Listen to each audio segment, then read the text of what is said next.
जब लोग भारत की प्राचीन शिक्षा की बात करते हैं तो ज्यादातर सिर्फ नालंदा का नाम लेते हैं। लेकिन क्या आप जानते हैं कि बिहार में एक और ऐसी यूनिवर्सिटी थी जिसे दुनिया के सबसे महान शिक्षा केंद्रों में गिना जाता था। उसका नाम था विक्रमशिला विश्वविद्यालय। करीब 8वीं शताब्दी में पाल वंश के राजा धर्मपाल ने एक ऐसे विश्वविद्यालय की स्थापना की जिसका उद्देश्य केवल ज्ञान देना नहीं बल्कि विद्वानों और शिक्षकों को तैयार करना भी था।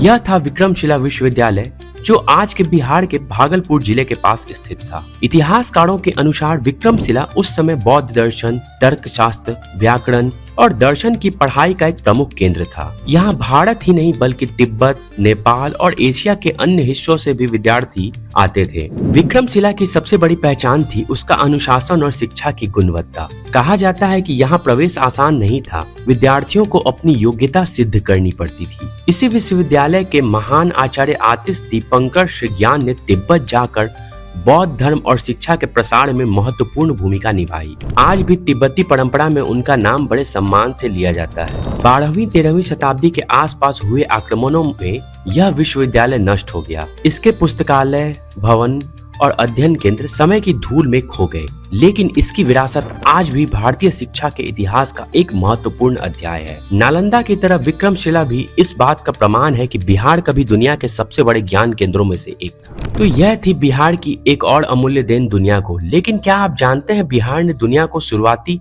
लोकतांत्रिक परंपराओं की भी एक मिसाल दी थी? उसकी कहानी जानेंगे अगले एपिसोड में।